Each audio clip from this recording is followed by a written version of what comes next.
Hello, everyone. I just thought we should let you in. We are about to start. We're just having a few issues with the Wi-Fi, the speaker's Wi-Fi and things, but we're getting there. So I thought we'd let you in because this is a Zoom webinar. It's a bit different from last Monday when we did the Teams event. We're not going to be able to see you or hear you today, but we can actually have a lot more people involved in the webinar. What I do suggest you do is use the chat room, and you will see along the bottom of your screen that you can actually use the Q&A function. So you can chat away on the right hand side, and you can actually talk to one another as well. And I do encourage you to do that today. And we will get Dr. Alison Rosie up on your screens very soon. I'd like to start off by just asking where people have come from today. If you can just let people know, that would be great. Because last time we had people from all over. We had people from Ireland and Orkney, and it was really amazing. So many people were involved. This morning I'm going to look at... Oh no. Oh, that's good, Alison. We can all hear you. So I'm looking at the Q&A. That's great. I've got Stonehaven. Oh, I've got Galway in Ireland. Well, that's Walter. Spain. Wow. Dumfries and Galloway. Brilliant. Aviation Museum. God, I didn't know you had a aviation museum down there. That's really interesting. We're in rural Perthshire. Dorking in Surrey. Wow, gosh. Canna. I'm here from Edinburgh, and that's really boring, I think, by the sounds of it. Got Newtonmore as well. Gosh. Lewis, Isle of Lewis, Balfron. I feel actually maybe I could go on my holidays. I hope the weather's really nice. The weather is beautiful here at the moment. So I hope you've all got the same thing. What we normally want to do is you've got your cup of tea or your cup of coffee. I've got my tea with me, and it's going to be an enjoyable experience. We will be recording this event, and that recording will be available. So if you miss something, you can go back to the recording, and I'll send that out to you. We also ask you to fill in a short survey as well, so that we can actually bring you more of these events and maybe more of things that you really do want to hear about.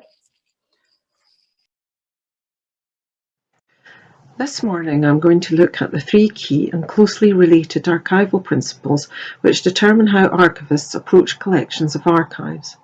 This will give you an insight into why archivists might advise you not to do something with your collection, and why you may have to end up doing it anyway.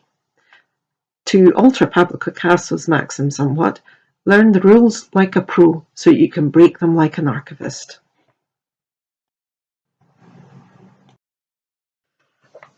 The overarching fundamental principle in archives is what we call respect des formes.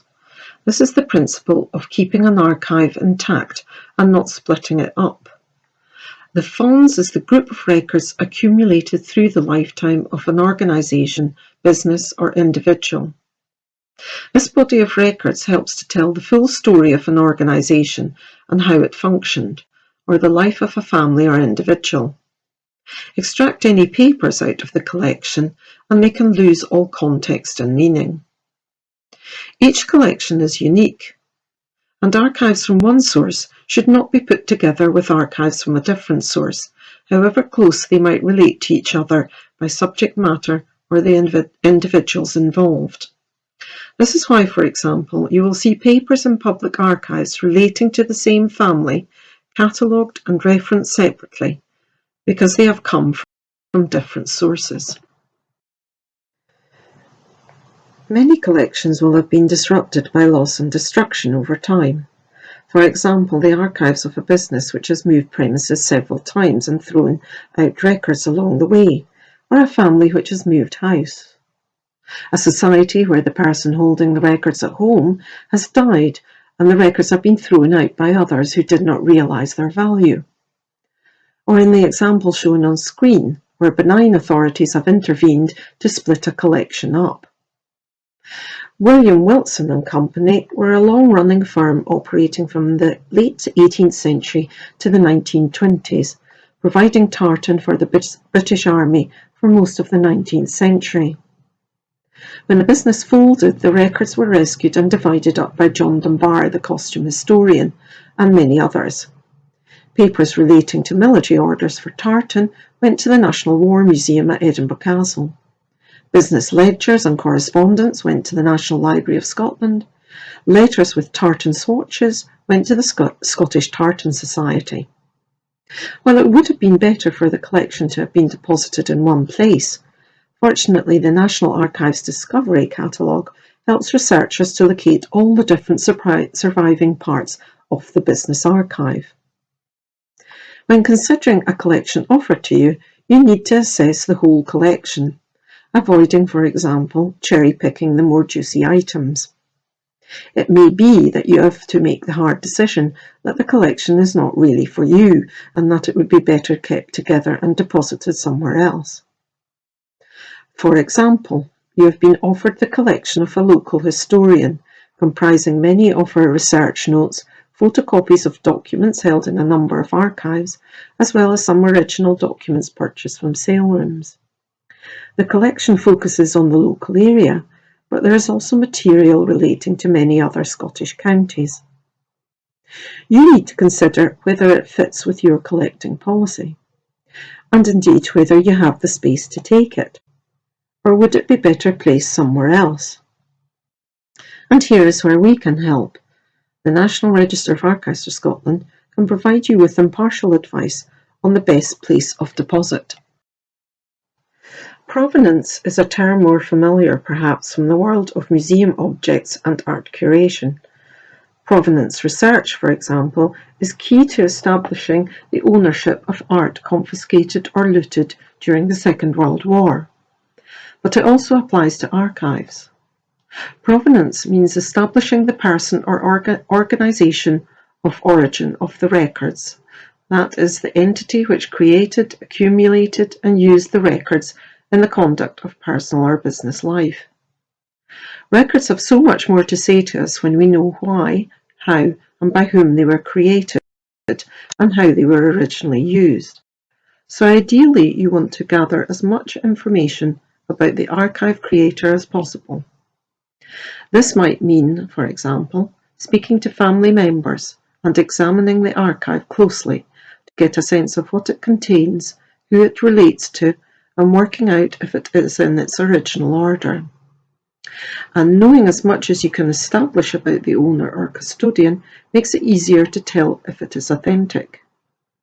You should record that provenance in your catalogue with a brief biography of a person or the administrative history of a business, society, or organisation. Be aware that some collections might have multiple provenances. A business might be a merger of other smaller and older businesses. Family papers might include letters and other papers which constitute the archive of a related family.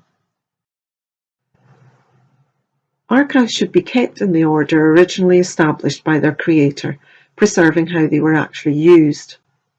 Disrupting the relationship between records as they were created is not a good idea, as the interconnections between records show how an organisation or business operated or how a person lived. So records relating to particular functions or individuals should ideally be kept together. For example, a run of minute books or ledgers, bundles or files of letters or invoices. Business records, for example, have been created for particular business reasons, for the smooth functioning of that business. Though they are very useful now for academic research and local or family historians, that was never their intention behind their creation. Retaining the original order ensures that the particular viewpoint of the person arranging and cataloguing the collection is not imposed on the archive, distorting the meaning of that collection. Archives are unique and, unlike library books, are not usually stored by theme or topic. Here is an example of a fictional bundle of family correspondence between members of a family in Scotland and America. The order as found is roughly chronological, but it is a very large and wieldy bundle with many correspondents. You might be tempted to sort the letters by theme or by person, as shown top right, or you might arrange them strictly chronologically, as seen bottom right. But doing so is problematic. You risk losing the relationship between the letters we see in the original arrangement. Letters are likely to cover several, not just one, topic or theme, and by sorting chronologically, documents enclosed in a letter will appear in the list before the letter in which they were enclosed. A letter may not provide much information about the enclosure, so unless there is very careful cross-referencing by the cataloguer, this connection may be entirely lost. Rearranging papers might also give an individual document more significance or prominence than it deserves, or original cross-references might be rendered meaningless. So, by disturbing the order, you risk losing valuable information and associations. There will, however, be occasions when arrangement by topic or theme might be the better option, such as in artificial collections of vintage postcards or slides and photographs. Collections such as these have been deliberately gathered by an enthusiastic individual and can be approached differently from a Deforms. The collection has been created over time on a particular theme, while the archive or Deforms has grown out of the functions and operations of the creating body or individual. But there will always be occasions when there doesn't seem to be any original order discernible at all. It might not be easy to work out why records were organised the way they were, or even know where they came from. You might come across a situation where you are dealing with a house clearance and there is no one with a connection to the collection. The papers might have been reorganised and added to at a later date by someone who was not their creator, or multiple attempts might have been made to reorganise and rearrange and list the papers, and you are faced with many lists which don't seem to match up with anything. In this instance, you need to impose an order and structure which makes most sense in the context of what you know about the creator, and with the end user in mind. This is when getting to grips with the contents of the collection is so important, so that you can create a new structure or hierarchy of information from your knowledge of the collection. Bear in mind also that a good electronic catalogue, even if this is just in Word or Excel, means that the records can still be searched by date or keyword, so you won't need to drastically rearrange a collection and disrupt its original order to be able to find things by date or theme and topic. So in summary, these are the three core principles behind the work archivists do. But even archivists do not adhere to them slavishly, and neither should you. And there's always help and advice on hand locally from your local authority archivist and from me and my colleagues at the NRAS. Finally, here are some links which you might find useful. A guide for non-archivists from the National Archives, and Laura Miller's extremely helpful and clear publication, as well as the contact details for the NRAS. Thank you for listening. Well, hopefully everyone can hear me. Thank you very much. I didn't really have much of an opportunity to actually introduce Dr. Alison Rosie. Some of you actually may remember her from the First Steps Caring for Your Community Archives, when we had a tour around Scotland and Alison presented on her top 10 tips. I did send a link of that when I sent you out the Zoom link to today's event, and hopefully some of you have seen that. So this presentation very much complements Alison's first one. And Alison, as I say, is an expert in her field, and she has just celebrated 35 years of working for the Oh, I had a little giggle there from her, at the National Records of Scotland, working with private collections. So she really does know a lot about the type of collections that you will find in a community archive. I can see that you've come from lots of different places, and I do have some questions that are in the Q&A, and I will just ask Alison who will answer them. But please do, I will keep looking at the Q&A bar, and please do ask more questions.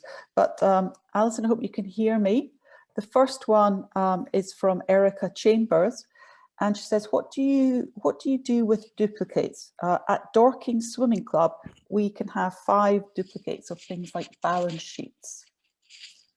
I think that's something you have to initially speak to the depositor about, and mention that if you are finding a lot of duplicates, do they want any of these duplicates back, or are they happy that you destroy some of the duplicates? It's a question of space. You might want to keep 2 copies just in case, but do you need to have 5 copies? So I think you need to think about the space you have, the discussions you've had with the depositor, and take it from there. If it's printed material, can you find another home for the material? Is it worth, is it an interesting pamphlet, for example, that maybe a local library would be interested in? For example, I've seen in some collections where there might be 20 copies of a printed publication, and space is an issue, and you may not want to keep all the copies. You might keep 3, but you might destroy or find a good home for the other copies. Thank you, Alison. The other thing as well is, what's your thoughts? This is, a few people have said this, about putting your collections onto your Facebook page. Do you have any issues with that? Do you think that's okay, or? Well, you have to think in terms of, are there any GDPR or copyright issues? Those are the main things that you have to think about. Also, depending on what the material is, I suggest you speak to the depositor as well about that. These are the sort of, you have to, when you're having initial conversations with the person depositing or the society depositing, you need to go over all these issues so that they're fully aware of what you might do with the material. I mean, there are also issues about whether it is a gift to your group or a deposit, which will change the terms of what you can do with the material. But I don't know if anybody hearing us today, Audrey, went to the first steps when Robin Urquhart gave a talk about the difficulties of making, say, photographs or postcards available online, where you have to be really careful. And if you haven't clarified the copyright or GDPR issues, you need to make sure that there's a good takedown policy, so that you're ready to take down anything when something has been flagged up or brought to your attention. Yeah, and we actually do cover a bit of that in a couple of weeks' time, when we actually have got a talk, part of this series, about GDPR.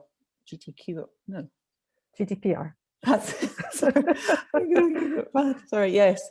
So that's definitely one. And I think there's still some places if you do want to sign up for that. So thanks for that. I've got another question from Liz Ritchie. She's looking to catalogue a large postcard collection. Do you have a preferred software for this task? Oh, not really that I can recommend. I mean, if you want to start off simple, an Excel spreadsheet is just as good as anything else, unless you're wanting to purchase specific software. Is it worth doing it for that? I mean, I would start simple and build on that. That's all I would say is, I think people think, oh, we've got to go for the high-tech stuff. It's not necessary. You want a system where you can organize things. It's easy to use.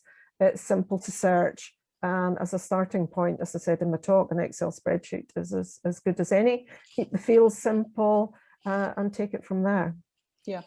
And I think, again, Katie Kavanagh is going to be talking about cataloguing and starting from scratch, basically. And I'm sure she uses an Excel spreadsheet as well.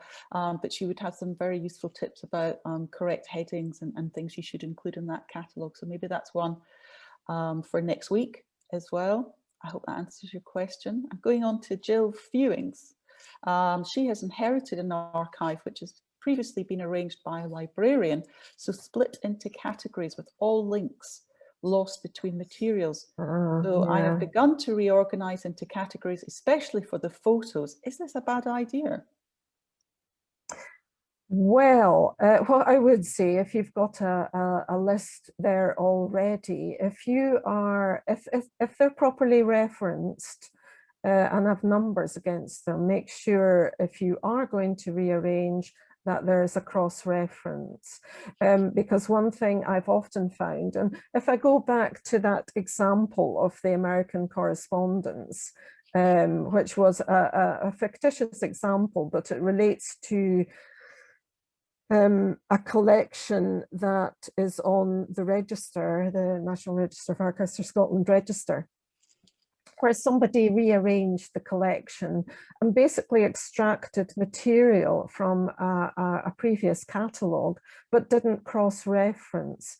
And as the second catalogue isn't as full and the descriptions aren't as full as in the previous one, you're constantly trying to find an item, a letter that is described fully in the original catalogue, but which you're struggling to find in the catalogue that has been redone later. So really, I mean, this is what I was trying to say in my talk, is there's an element of common sense involved.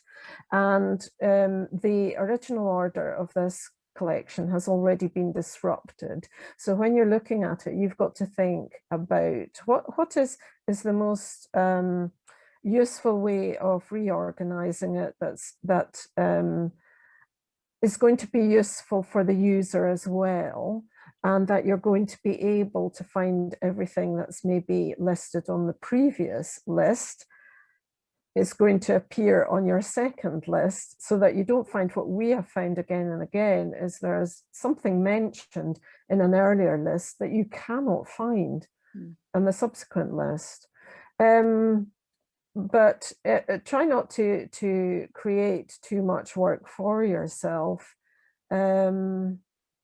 It's simplest is best, and then if it's simple for you, then it's simple for the user, and that's what you want. But it sounds as if the original arrangement, whatever there was, has been totally disrupted already. That's great, Alison. Jill's actually following up with some other questions there. I was going to say, would you mind handing out your email address to people? No, that's fine. Or they can use the one in the, I don't know, did you circulate that, Audrey, the NRES at nrscotland.gov.uk? Right. Yeah, and that will get to me. I'm happy to answer any specific queries you've got, because every collection is different, and this is what I was meaning about, you have these principles, bear them in mind, but be flexible, and it's got to be common sense, and it's got to be, you've got to come up with an arrangement and a catalogue that's going to be usable. Yeah. I'm going on to another question here, a bit different actually, but they're quite similar, I think. From Margaret Stewart is, should we have forms for depositors to sign giving permission to use material? And the other thing as well is from Jack Burrell, and he talks about ownership. If artifacts are collected by a group that specialises, e.g. a pop-up museum, are they owned by that group or the organisation in which the group is a member? So it's all about ownership and ownership. I think, again, this is conversations at the time of deposit. And I think in my first steps, I talked about, you know, being clear in your conversations with the depositing person or body, what the terms are. And if you have a form for them to sign stating what that is quite clearly, that is a very good thing. And it might be, if it is a gift, it's not necessarily, unless it's specified, gifting the copyright as well. So you need to think of all the things like that to tie it up and discuss with them what use you might want to make with their archive, and whether they're happy with that. In terms of who owns the object, again, that's something that you have to clarify at time of deposit. I'm not sure what the question is precisely about the pop-up museum. Where did they get these objects? Have they been handed over permanently? The owner no longer wants them, but on what terms? Again, it is trying to find out what the terms of ownership, because if an object has been handed over to a museum for display, there's still got to be some sort of agreement about whether the owner wants that back, or what the terms in which they're giving it away are. And if the pop-up museum hasn't clarified or is not able to clarify it, then it's up to you, and you would need to get from them who the people are that they got the objects from.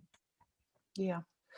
What I might do as well, when I send out the survey to everyone, I can send out some links as well. So there may be something, actually a very good website that might be something that people can actually go to, and that might help them. Because people do seem to have very, very specific questions, like you say, pop-up museum, which is quite unusual actually, with regarding to ownership. So I'm very happy to do that as well, and send out information. And I would as well tell you to go to the Community Archive web pages on the Scottish Council on Archives website.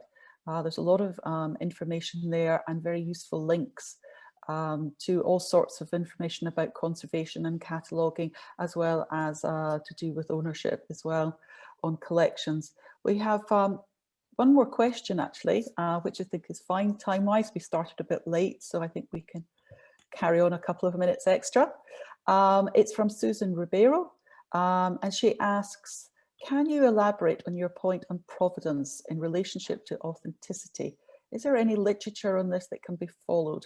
A sort of tick list, she asks. A tick list. I can't think of a tick list. The authenticity is to do with being sure that what you're told is as you think it should be. For example, that what the depositor is claiming them to be is actually as it is.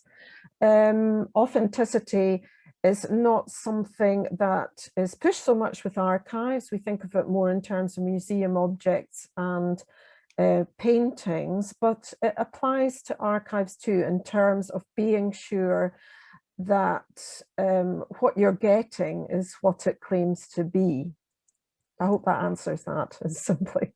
But there is material, and again, I'll give some links to suggestions to Audrey about that she can send round. Okay, so I don't have any more questions. I'm just checking at the moment. Please do quickly ask me any questions now that I can pass on to Alison, but I'm not seeing anything. Hopefully I've not missed anything. But if you do have any questions later on, please don't hesitate to get back to me. I can always pass things on to Alison, or perhaps if there's someone else I can think of as well. I'm very happy to help. But I'm thinking that is all our questions right now. So if that is the case, I think we're doing very well for time. I'd just like to say thank you very much for Alison for being here today. We've always got Wi-Fi issues. It's just one of those things we have to sort of cope during COVID with all of these problems. But thankfully we have the recording, and the recording is going to be available for everyone to see. And I can pass that link out as well to everyone who's attended today. But I just want to say thank you very much.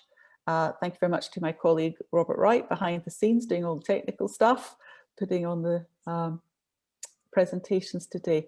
So please do keep in touch. Let us know how you are. Let's know about your collections, and we'll see some of you next week. Thank you very much. Bye.